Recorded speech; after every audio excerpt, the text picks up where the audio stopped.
started.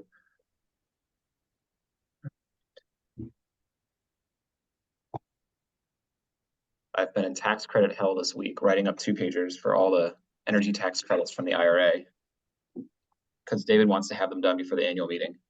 So hopefully I can get you all some fun reading materials for the train or plane rides to New York. Oh, great. So thank you, Sam. I know. So it's super riveting stuff, I can tell you.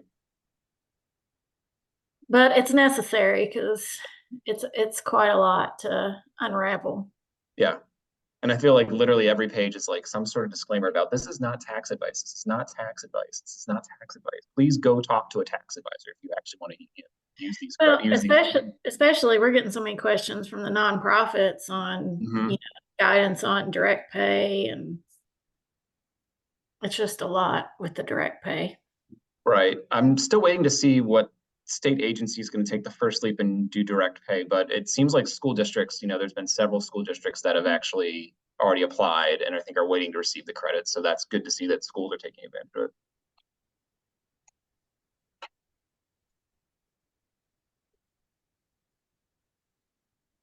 Yeah, we've had Treasury. Oh, sorry, go ahead, Sam. Go ahead, Chris. I was going to say, we've had Treasury brief governors folks on the direct pay provision several times, and they always lead off with not tax advice. Don't take this as a letter of the law. So I don't know how that's very helpful when they're the ones administering it, telling us not to take their advice. So it's a CYA move. Yeah. All right. It is 3 o'clock. So let's get started and have a nice conversation. Is everybody ready? Mm-hmm. Okay. All right. Welcome, everybody, or welcome back if you've joined us for one of these before. We're really glad to have you here this afternoon. My name is Sam Kramer, and I'm joined by my co-host here, Chris Fletcher with the National Governors Association. We're excited to have you back here for our next Comprehensive Energy Planning Training Series webinar. We are focusing on best practices for stakeholder engagement, and we're really glad to have you here. As a couple of housekeeping remarks, as our speakers are speaking, please put any questions you do have into the chat box or into the Q&A box, and we'll make sure to look at those and read them out later on. And then we'll also take questions once all speakers have presented. And also a big thank you to our sponsors, the Department of Energy's Office of State and Community Energy Programs, and also the Office of Electricity for the support of this webinar series. So robust stakeholder engagement is a pretty critical part of any comprehensive planning process.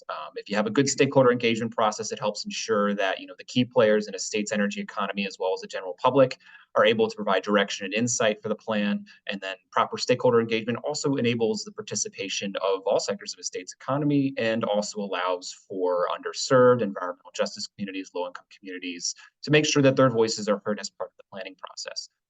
States that establish and utilize really well done stakeholder engagement procedures, produce plans that have public backing and support from wide swaths of a state's energy economy, that also bolster support for the policy and programmatic decisions that end up being contained in the plan.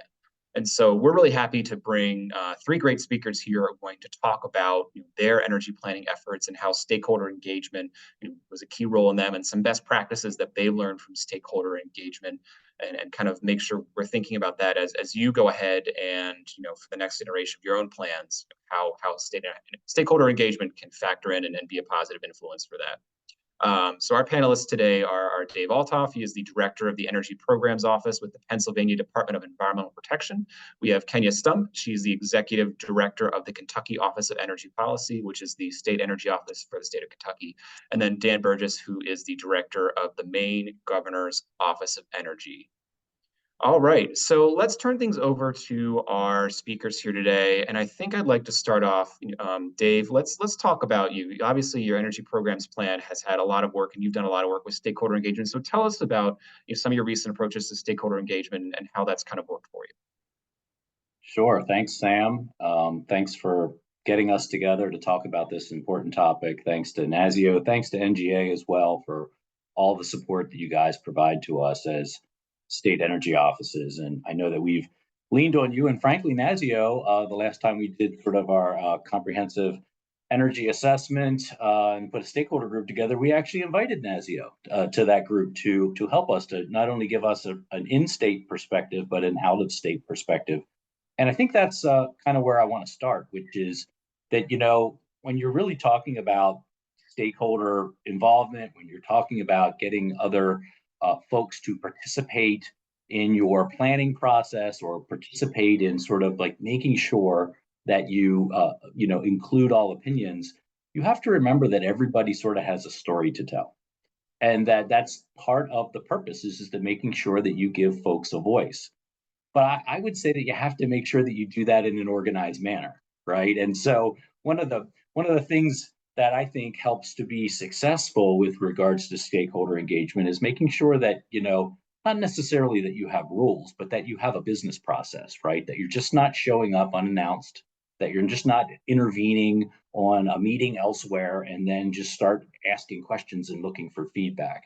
I think it's helpful to define what your work product is, what you're looking to do, what your goals are with regards to your planning or with regards to your stakeholder feedback. It's helpful, I think, to distribute materials in advance. Depending upon what you're looking to do, whether you're really just going to different areas of your state, you have a program to put on, you have information to disseminate, and then you're looking for feedback. It's helpful for the folks that you invite or the folks that are invited to really have some background materials, really to be able to review the information, for you to be able to maybe provide them with an overview in advance. We've found that even doing surveys ahead of time to make sure that folks understand what it is that you're looking to discuss, what information you're looking to get back. I mean, generally people want to be helpful, and they have to understand how it is to be helpful. I mean, in some cases, we've kept some of our groups pretty small, whereby we've almost hand selected, the people who are already interacting with us, whether that be from the industrial sector, from the municipal sector, maybe from education. And we understand that who those folks are who, already provide us with feedback. But then when they get in a room with other folks, right, and they sort of hear the direction that's coming from the industrial sector versus the commercial sector versus the municipal sector, it allows them to gain a greater understanding of how their feedback can then be useful. Because ultimately, when we're right now, as we're sort of digging into communities, right, we're digging into making sure that, the benefits of the programs that we're developing are relatable and actually occur within environmental justice communities and fence line communities and communities that are overburdened, right? Those folks have stories to tell. They also want to be able to share information or share opportunities, which then we can respond to, or that we can adequately capture, such that we can move forward and actually provide assistance to those communities. So I guess what I'm trying to say is that, lots of folks have different, they're going to bring their own ideas, and they're going to bring their own solutions for their issues, not necessarily what you're looking to do all the time. But I think it's helpful if you are clear up front, if you provide upfront information, clear about what the meeting goal is, clear about what information you're trying to gather, and being intentional about it. I think that is a recipe for success. So I'll let it right there, because I know our other panelists have some interesting things to say as well. And I'm sure I'll come back and have more to say later. Sure. I think those are some really good starting points there. But I think we should think about, in-person versus virtual. And I know Kenya's got a few things to say about that with KYE3 and the strategies that they put together a couple of years ago and how that changed. So Kenya, how about some opening remarks from your perspective? Sure. Thank you to NASEO and, of course, NGA for the opportunity, and for my fellow panelists and their perspective. A lot of what we say today, we all can agree upon. There are a lot of lessons learned across all of our states represented here. I think for us, being a longtime civil servant, I've seen a number of state energy plans, and all of them are very much governor-directed energy plans. From an engagement perspective, I think I have the privilege of having witnessed a very comprehensive energy plan almost a decade ago, where it was very much a very long and lengthy stakeholder engagement process on inputs.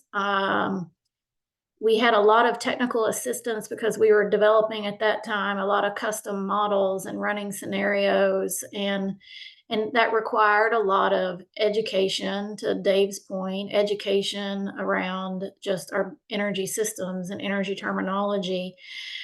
And then, with that, we were doing a lot of like climate analysis, and we were looking at a very prescriptive, metric driven, energy plan at that time.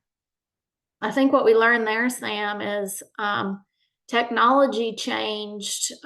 This is how long ago it was when we had the fracking boom. So we had a very prescriptive plan.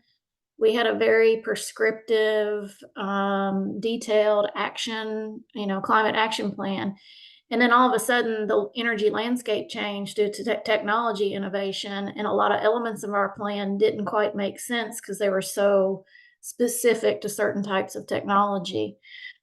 So it's heartbreaking sometimes to do a lot of planning, and then you have an external influence such as a technology innovation or a change that drastically changes your energy landscape, and then you realize your plan's already out of date, right?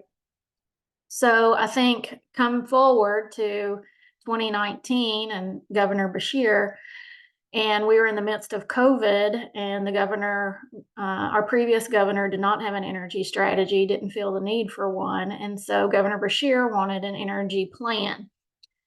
We took the approach of not being as prescriptive in a very detailed plan, but to do more of what we would call a strategy. So a comprehensive energy strategy that set sort of strategic vision and goals, with a lot of it centered around Governor Beshear's focus on economic development opportunities, advanced energy, sustainability, community resilience.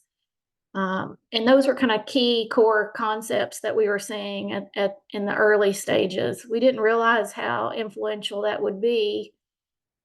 Fast forward, we've now had to respond to 14 major natural disaster declarations. So this concept of community resilience and advanced energy economic development has really come into play as we came out of COVID.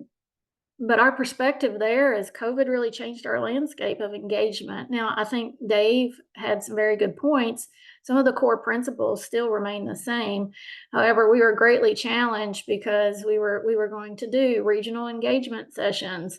We were going to be like in person, like real people to people activities around.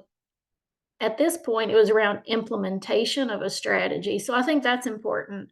Do you want to have feedback on building your strategy? Ours was very centered around the directive of Governor Beshear's administration. Or are you looking at stakeholder engagement in terms of like, how do you then make it really actionable? How do you get partnership opportunities together? How do you drive project development? And so I think the stakeholder engagement is important across all of those. But for us, our focus is really on project development, partnership opportunities, and how do we get people in a room, but also being sensitive that at the time, everyone was focused on the COVID response, and there wasn't a lot of inertia around energy strategy and implementation when we were just trying to make it through, the pandemic. I think now we're really in Governor Beshear's second term. We're now really looking at, all right, advanced energy economic development, community resilience, and it took us to the second term to really kind of get into stakeholder engagement for what we would call project development and implementation. But I think you have to meet people where they are with stakeholder engagement, and not everybody wants engagement to look the same. And I think we'll hear more about that from the other panelists. And that's been a lesson learned too, of how do you pivot? How do you become flexible on your engagement? And how do you understand and meet people where they are? And even with your own state, different regions will expect different types of engagement. And it's very much a local sector-driven approach to engagement. And we have to be able to pivot that quickly with engagement in terms of how we're looking at our strategy and how we approach different sectors. Great, thanks, Kenya. I really appreciate that. And obviously, now that KYE3's that process happened a few years ago, but obviously, for let's maybe jump forward to today and Dan's current efforts, finishing up his new energy plan that should be coming out pretty soon. But I think you still got a lot of good lessons learned, since it's probably fresh in your mind, about reaching out to stakeholders. So what do you have to say for us, Dan? Yeah, thanks, Sam. Good to be with everyone. I've been busy taking notes from Dave and Kenya about kind of their stakeholder engagement as we are in the midst of doing that for our energy plan. I do want to set the context a little bit from our state. We've had 2 or 3 many significant planning opportunities over the last 5 or 6 years, but 2 I think I want to focus on.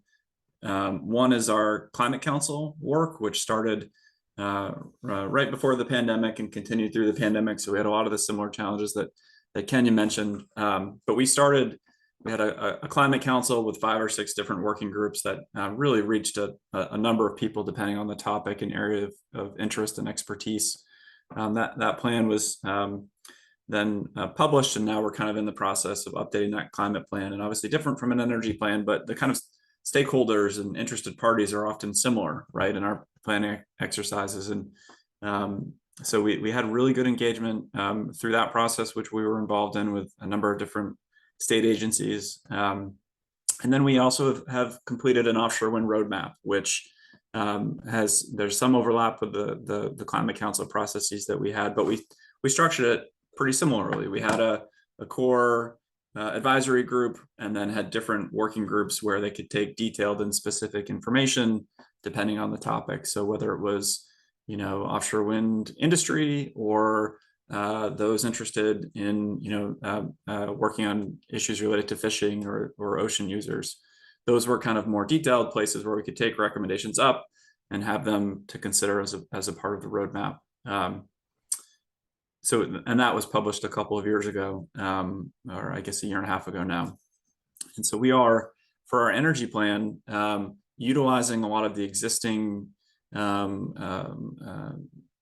constructs that we have, or people that we've talked to engage, right? We are, and for just background, we have, Governor Mills directed us to work on how we're going to get to 100% clean energy by 2040.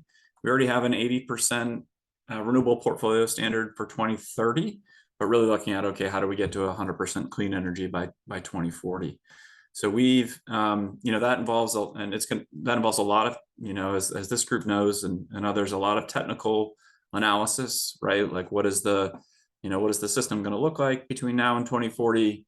How are we, looking at capacity and, all of the things that come with technical parts of energy plans. And so we have the Brattle Group and Evolved Energy Research as our technical consultants to complete this kind of technical analysis to look at multiple different pathways for how we're going to get there and what does the energy system look like.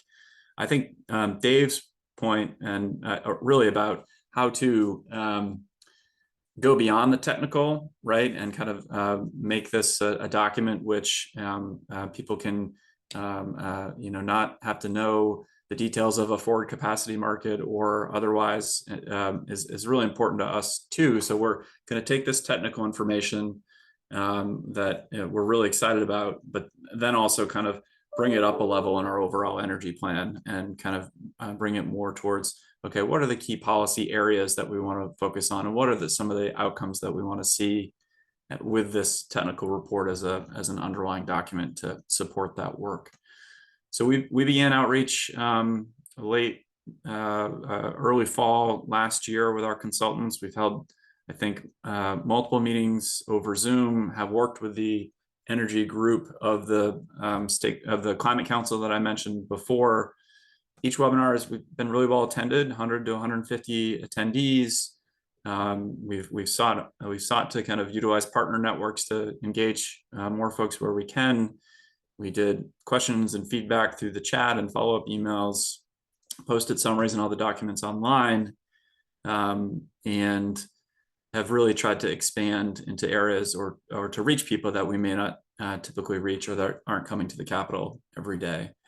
In addition to that, we offered kind of more detailed stakeholder individual meetings with folks that, may have really detailed feedback or and that could be utilities, industry associations, NGOs, and others, to really kind of seek and get their feedback. And, we're still kind of in that process of taking that feedback in, and we're hopeful to publish both this technical analysis and then the overall energy plan in the coming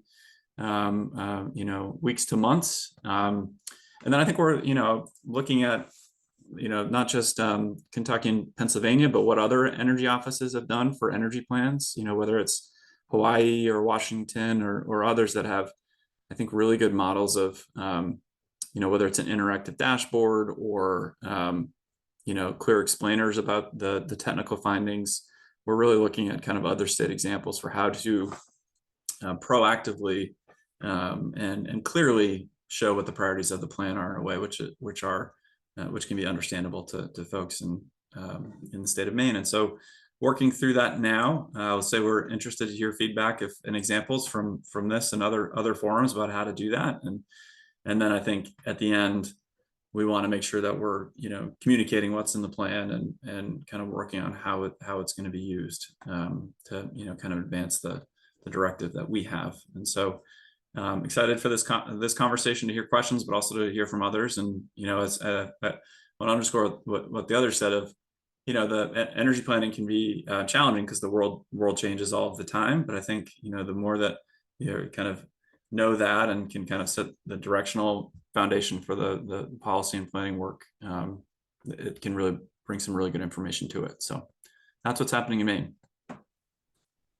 Got it. Thanks so much, Dan. And thanks, Dave and Kenya as well for your opening remarks here. I'd like to invite anybody in the audience who has questions to please, put them into the chat box or the Q&A so we can read them out to our presenters. But I'd like to get started here with our conversations. I think we'll just start with kind of an open-ended question here for all three of you. And I would say, what would you say was probably your biggest challenge when engaging with stakeholders for your planning efforts? And how did you kind of work to address that? I'll go with, go ahead, Dave. No, go ahead. You got it. You're in there. No, I think for us, it's really, I would put it in a category of foundational energy literacy in order to have an informed conversation. That's just always a long-term challenge among stakeholder groups. When you get different stakeholder groups together, you may have experts there. You might have people who are coming there because this is just a new interest for them. For us, I think a challenge over the last decade is, and it really builds on Dan and what Dave said, is we're trying to build our capacity so that we have a sustained way to show trends in the energy landscape, foundational like dashboards and accessibility to data. So we don't spend a lot of our engagement on collecting data or explaining things. We're doing a lot more of that with transparency and accessibility, as technology over the last decade has allowed us easier access to data, easier visualizations, because we feel part of our role is to allow people to utilize like our dashboards or our data analytics so that they can come to their own conclusions and then come to an engagement session ready to have a discussion. We've always had a foundational Kentucky energy profile in Kentucky where we do baselining of our production, transmission, generation, distribution of all of our energy sources. That's sort of our foundational document. To Dan's point, now we have technology that allows us to do modeling easier, to show trends and results and visualize. And so I think for us, the challenge is maintaining that kind of technological push that allows more transparency and accessibility to data that used to be very black box, right? You had to come to a meeting, you had to see it. And for us now, I think the challenge is getting people to interact with the data and then coming to a conversations informed and then ready to participate. And I'll throw it to Dave now. No, I think you said what I was going to say. But I think one of the challenges, frankly, is to make sure that you hear from different people, because we tend to have the same folks who show up to the meetings and give their input, and we're used to them being a part of the process. I think that's one of the things that this virtual environment has lent itself to, from the standpoint of there's a greater opportunity to get participation. We've had to cultivate that, however. I think there's sort of professional participation, and then there's the public participation. And this format lends itself more towards that professional participation. This is a part of my workday. Oh, you're having a meeting at 2 o'clock on Zoom. Actually, it's 3 o'clock on Eastern. See, at 2 o'clock probably for you, Kenya, on Zoom, right? But that does not necessarily lend itself to the sort of the public end of participation. And who is that public? Are those organization or organized groups, right? And how we have to maybe sort of then readjust relative to that this electronic version of interaction is just not a 9 to 5 opportunity. It also does work on those other times, right?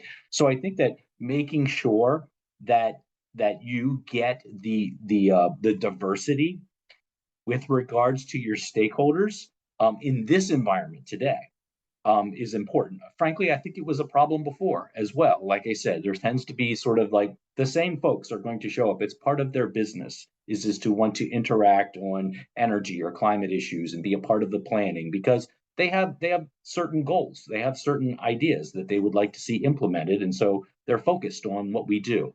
I think that it's part of our challenge is just to make sure that we get that piece of information, we get that input from the person that we didn't expect to get it from. And that is still the challenge. We try to cultivate that now these days by making sure that we are tapping into other associations, other groups, making sure that they know what it is that we do, and that we are deploying programs. Thankfully, due to IIJA and IRA, our reach is expanding, right? Us as the energy office getting involved in more opportunities than we ever had before, which means that more folks are interested, higher dollar amounts, they're interested. So they should be interested in what our plans are. And we try to cultivate that as part of our sort of planning cycle. But I think the biggest challenge is still making sure you have diversity in the voices that you hear. The only thing I might add is I think I completely agree with what Yalbo said is also the just being aware of how many other processes people could be involved in. And a lot of times that's the folks as was mentioned, that are typically participating, but there can be, a number of different overlaps and,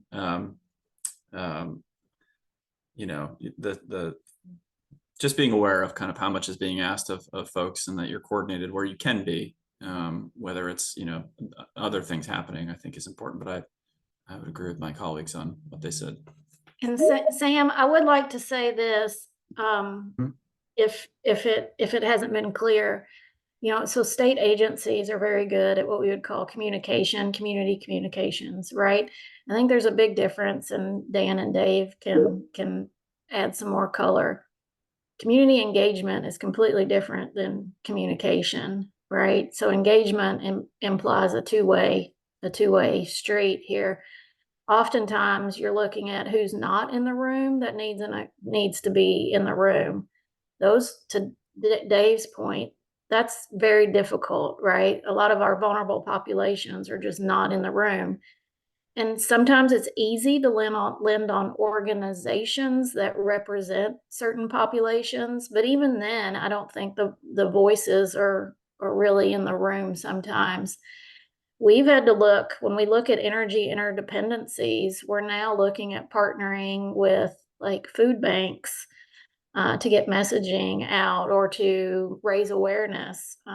Public health departments, child and family services organizations, addiction recovery centers. So I think that partnership opportunity has really evolved as we've really understood energy interdependencies more in terms of populations that we want to bring into a process of engagement. That said, engagement is still very difficult. It takes a lot of effort.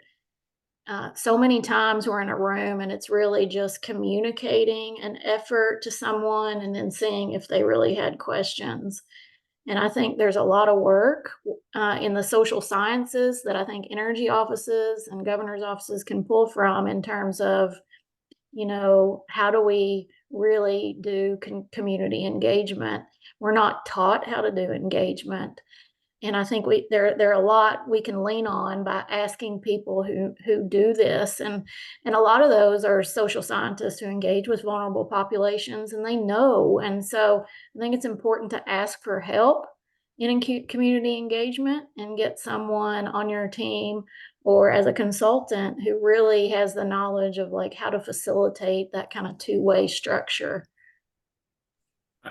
Let me just, sorry, Sam, we're not letting you ask your questions, but no, it's fine. This is great. To the point where budgets allow professional consultation is extremely helpful. Just to pick on what Kenya just said, I think it helps with the setting the scene and the dialogue, and then I also think can put us in an ability to be able to maybe more focus on listening, to have that kind of dialogue there, and to deal with if there are kind of contentious issues that come up. It's helpful to have that both with outreach and to deal with the logistics and setting up of the meeting and all the things that come with it.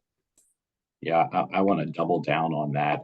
We've specifically in our office attempted to hire sort of community relations specialists because it's a skill set that we don't have, right? We have energy professionals, right? We have folks with scientific degrees, and here we are trying to like build plans and talk about the things that we want to do that have impact in the community, but we do not necessarily have the tools within our own office to sort of like understand the social science behind that, right? Like, love that you said that, Kenya, you know what I mean? Like, that's a science as well, right? Interacting with society and how you do that. And there are folks out there that are really good at that. And especially with the focus on environmental justice communities, within our agency, we have an environmental justice office and an EJ coordinator, and trying to really lean into that office, not necessarily because it's just something we have to do. It's a skill set that we don't have, that we have not been able to sort of grow ourselves. We need to do that. Frankly, I have trouble getting those types of positions because they say, "Oh, you're the state energy office." That's not a civil service title that you should be able to acquire. Like, well, we need to change the way we think about this, right? Because it's a really, really important part of what we do, right? And so, that's the evolution of our office. That's the evolution of what the comprehensive part of energy planning, right? Part of that comprehensive is who are we doing this planning for, and who does it affect? And how do we connect with those folks? And you actually need the right skill sets to do that. And so I think that's something that we're absolutely learning. Doesn't mean we're being super successful at it. It's just first part of solving a problem is identifying that you have a problem. And I think that's a little bit of it, right? Is just that we need to be able to partner with folks who are already out there and doing that for various other reasons, like what Kenya was saying. It doesn't mean that our challenges or issues are exactly the same, but the outreach portion and getting to those communities, that's the same. So I now have like a million questions based on this initial conversation. This has been really great, but I think what I want to do is kind of dig in and kind of unpack a few of these statements that you all made. Obviously you've mentioned, one of the things is with stakeholder engagement, you're bringing all of these different groups together, and you've mentioned how different groups have different perspectives. And I'm going to dig into actually one of the audience questions here for a little bit. How have you addressed maybe difficult feedback or contentious issues that have popped up in terms of maybe certain policy decisions you're considering? Obviously, Dan, you mentioned, having, professional consultation is extremely helpful, but I was kind of wondering if there are other ways that you found that, you've managed to kind of work through those issues. Like, do you think you need to make it to consensus, or sometimes is it good to have a little tension still unresolved? I think that depending on the construct of your plan and your planning process and the expectations you're setting up front, I think it's really helpful to think about that up front. If it's a document that the state agency is responsible for, is it the kind of the views of the agency, or is it a consensus document that everyone participating has agreed upon? So I think understanding that going into it is really important. And then I think it's if you're seeking kind of consensus or agreement, or there's a contentious issue, I think again, depending on the constructs, I think it's okay to note that these folks felt this way and these folks felt this way. I think that can be a healthy way to show that there was robust conversation around something, and that there were multiple viewpoints of it. I think if it's the state agency's document, and I still think it's okay to say that there are some that feel this and some that feel that, and I think that can be okay. I don't think it's always easy. In fact, I know we all know it's not easy on some issues, but I think that's one way to deal with it. Any other ideas? Dave or Kenya? I can't say it better than Dan said it, so I'm good. I can't either. Dan pretty much nailed it. So another thing I want to unpack is going back to what you said at the beginning, Dave, when you mentioned that one of the key things you found as a best practice here is, in only addition to the business process, when you're looking for feedback, you want to have background materials, items for the audience to review in advance to kind of come back and maybe give comments on. Where in the planning process do you feel like it would be most ideal to provide background materials to potential stakeholders? Would you think you'd want to have it maybe when you're thinking about the first draft of a plan, or would you want to have it when the plan is maybe closer to near final and you want some last minute feedback, or would you rather have it throughout that process and be a little bit of give and take the whole time you're drafting the plan? I think when I was talking about that, I was certainly thinking about it up front, right? So we all sort of go into any of these planning processes, certainly with some type of outline, some type of sort of skeleton of what it is that you want to address. And whether it's basically a comprehensive energy plan, or maybe it's sort of subject matter specific. And then I think that I had also mentioned this, that I think it's also good at times to do some polling or surveying in advance, right? Like if you're going to gather a group together, you want to sort of find out what areas are they most interested in addressing, right? And so therefore you're able to sort of, if you want engagement from these folks, then you're going to want to make sure that that's part of what you're putting up as a part of your planning meeting, or the part of your discussion purposes, is that you want to make sure you connect with what they're essentially bringing to the party, right? You can't just sort of leave all of this to chance. I mean, you could, but then, things are going to happen and you're going to wind up with maybe contentious conversations, or the whole thing going in a different direction than what you expected it to go. I mean, I tend to find that people tend to play nice as long as they know what the rules are, and as long as they know what the purpose of the meeting is and how it's going to go.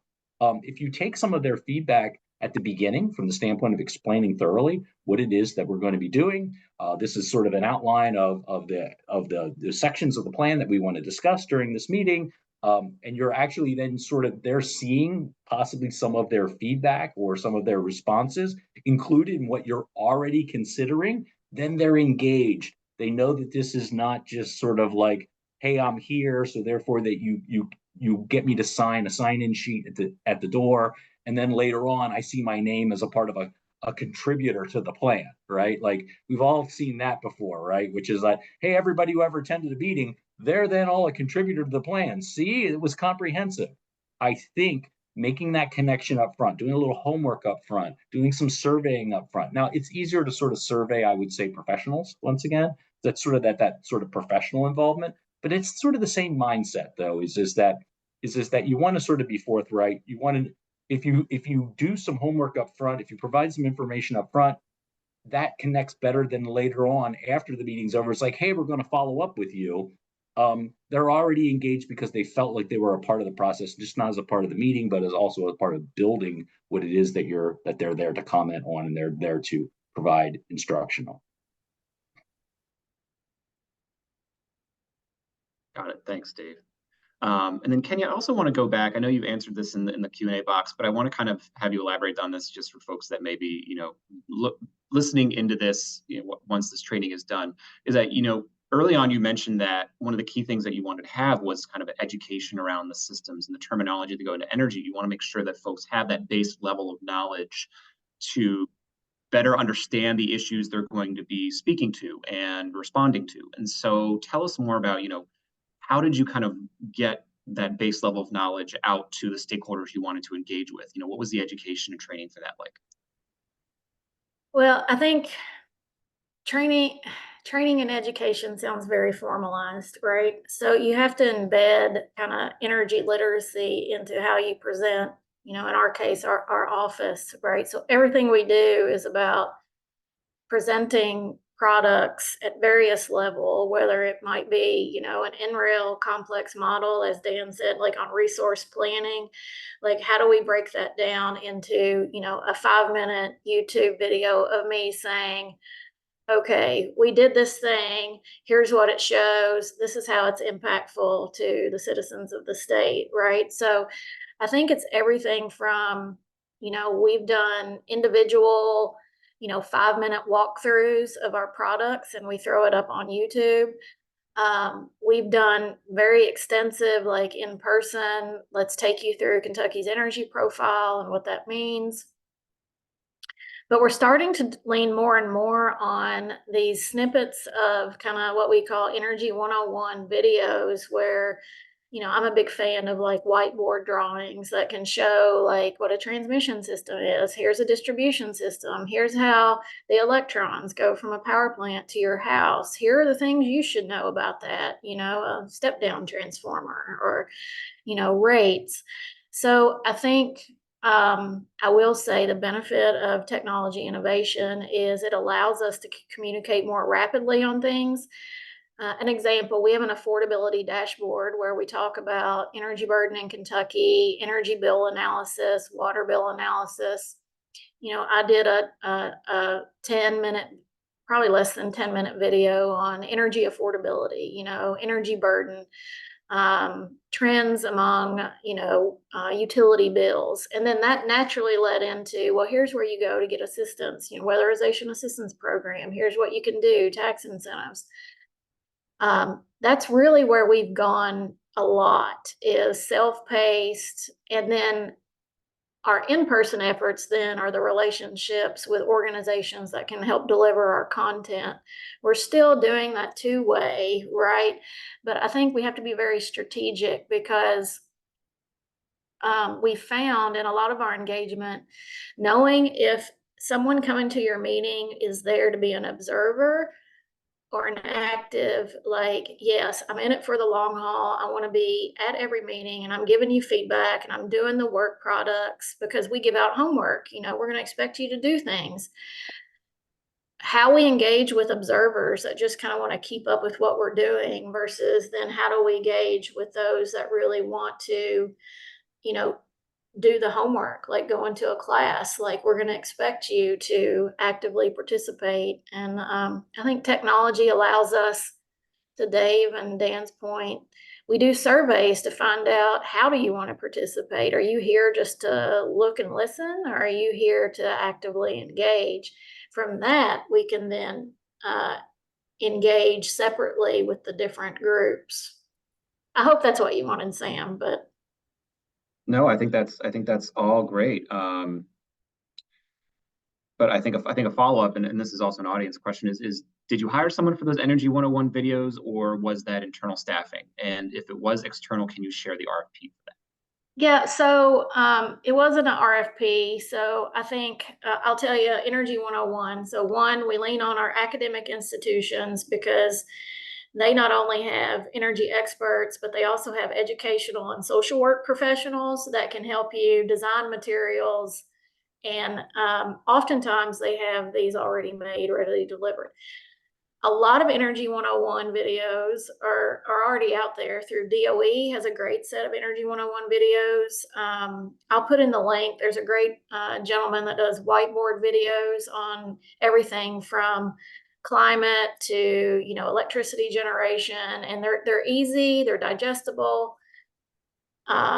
You know, we use a lot of interns. I will say this. So we have a robust intern program, and we get a lot of marketing communications interns. We don't, you know, we're not really getting a lot of engineers, because I really need social work, communications, and marketing folks who can translate the tech stuff into digestible pieces of information. Our intern program has been very successful in just helping us translate and figure out how do we level up kind of this energy literacy in the state, because that's where you get into sometimes contentious issues. Coming in full circle is oftentimes we've been in hard lessons learned is when you're in a meeting and you realize not everyone's on the same page, right? And then that's led to some misunderstandings, disagreements, and you have to do a lot of backtracking. So that foundational understanding is kind of essential to us being able to have that kind of informed, and we all want to have a productive, you know, engagement session. Great. I think that's really helpful. I want to turn things over to Chris Fletcher to see if you had any questions for any of our speakers at this point as my co-host here. Sure. Thank you, Sam. And thank you, panelists. This is a great conversation and really helpful. A couple of you have touched on it previously, but I know we've talked a lot about how you get people to the table and engage with stakeholders. What are some tips and tricks for keeping people at the table? Once you release the plan, you know, that relationship isn't necessarily over. Could you share a little bit about how you stay engaged with the communities that you're working with, and maybe share some strategies for how to do that effectively?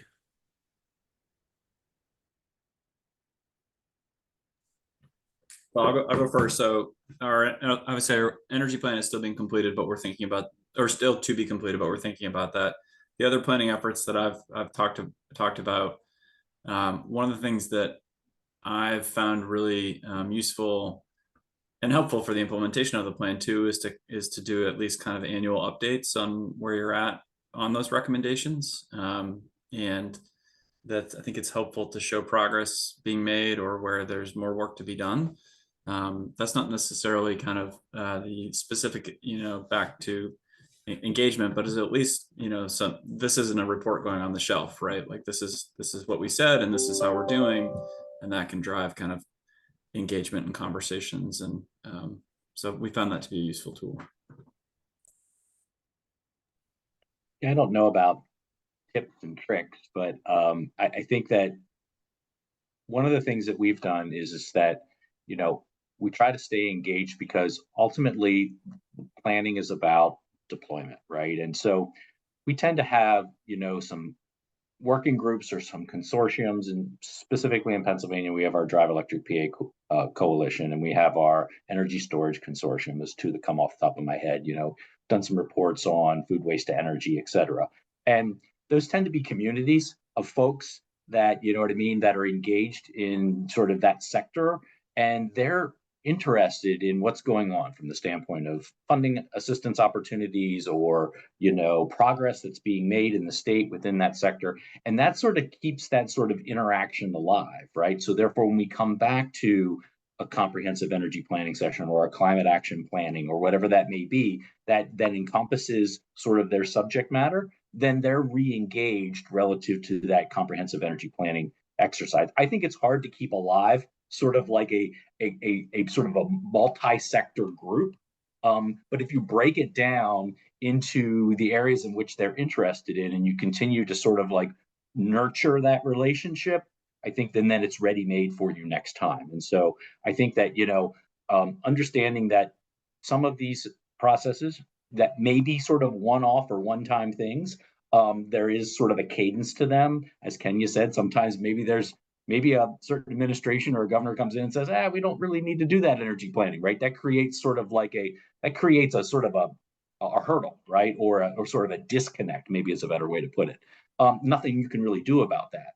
But if you sort of stay up relative to that energy sector, and you sort of nurture that coalition or that consortium or that work group as a part of what you do as the state energy office, then I think ultimately you have this sort of bench to go to at that time when you're looking to do the larger, more comprehensive planning document.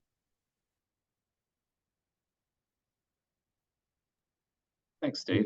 Chris, can jump in with one more question and I'll turn it back to you. But I just want to follow up on that. You mentioned having that bench to go to and building that trust. That is, I think, pretty huge in terms of making sure you're getting the right stakeholder at the table to really open up about what we need to talk about. And so how do you kind of build trust with community members who maybe aren't as trusting of government or interested in giving feedback? That seems like, that's obviously challenging, and that kind of leads into, some of these underserved communities. There's a low trust level that needs to be built up first.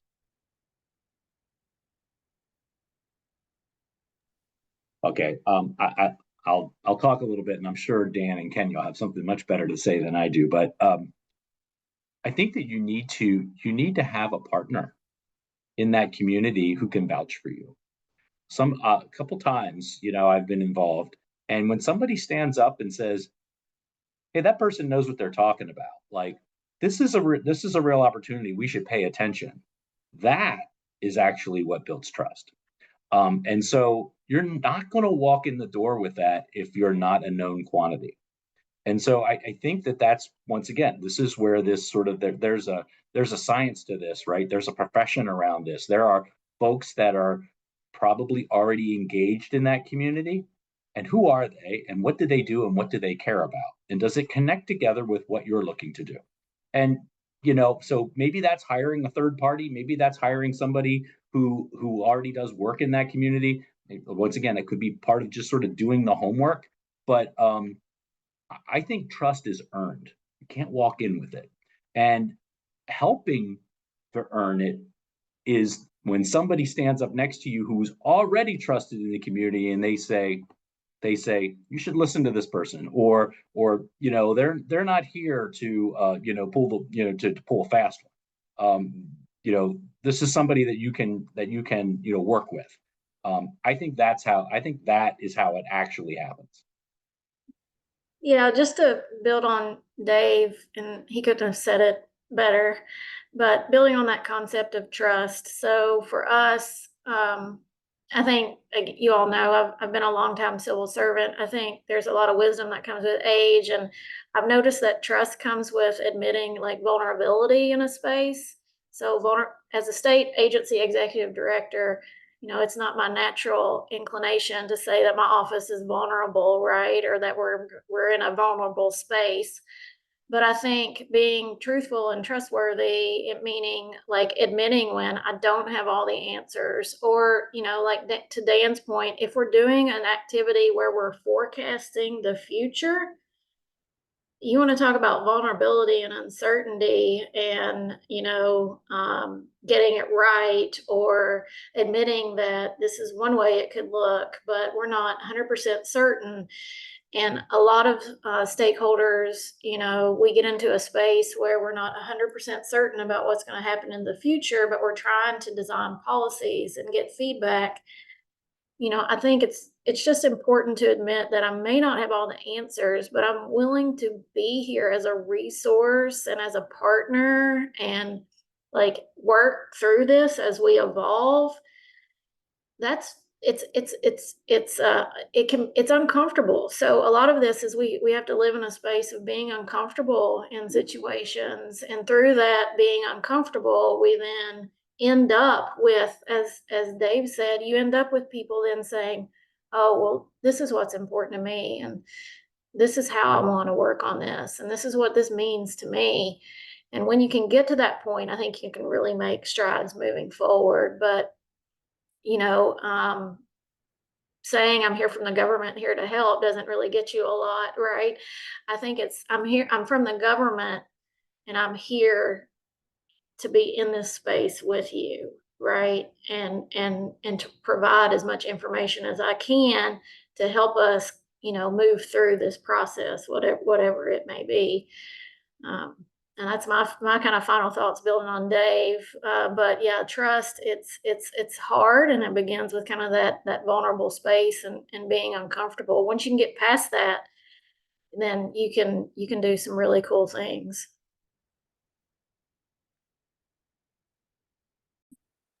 I'm going to kick it back to you, Chris, if you want to ask one more question.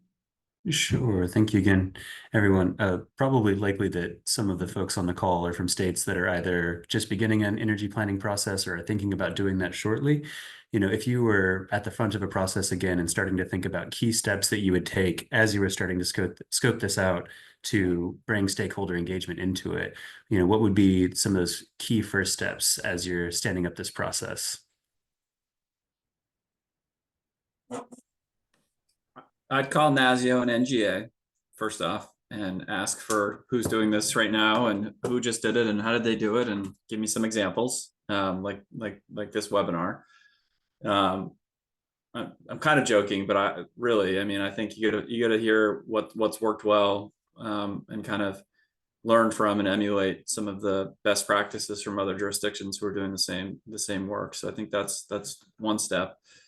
Broadly, I think on the stakeholder engagement, again, the budgeting, or if allowable, having some professional, even kind of third party help to help you run the meetings and structure things. I would do that. And I think, the way I try to think about some stakeholder engagement is really starting as broadly as you can, and then kind of those who are the kind of key players, the folks that will have some interest, or folks that you want to make sure are at least brought into the process early. And then I think, and if folks aren't interested, they'll maybe self-select out and not participate. But I think you want to really start as broad as you can to ensure engagement. And then, like we talked about, think about who is, even though you're starting broad, who are you not really thinking of that another trusted partner might have relationships or thoughts on, that could help, that could or should be at the table. I think as the Kenny and David mentioned, there's a lot more tools now, as websites and different types of polling, forums, stakeholder feedback. So I would think about how to use new tools to reach people, as well as kind of clarity on. You want people that also know what you're expecting your process to look like. We're going to have monthly meetings. This is when you can comment. This is what we're thinking the process is. So kind of laying that out too. Not just what are you going to do, but how are you going to do it, and what's your vision? Echoing what Dan said, I think who's not in the room, identify that early. To Dave's point, I have professional stakeholders, and that's it. And I love them, right? But I know they're going to come every time. I know who they are. I think it's getting the voices that aren't in the room. The best stakeholder engagement processes I've ever been a part of have had a third party facilitator, because if it's your project and you're trying to facilitate it, it's, to Dan's earlier point, it's very hard to listen to the room if you're doing the facilitation, and it takes a lot of energy. And then I also think, the people who aren't in the room get to know, I'm just going to use the example of low-income populations. Talk to social service workers, talk to food bank professionals, talk to professionals who already engage low-income populations, and ask them, how do you engage with them? We found out low-income populations do a lot of engagement through prepaid cellular phones. And in Kentucky, time is a privilege for many low-income populations. So, and they may not have access to time to be on a Zoom, on a computer.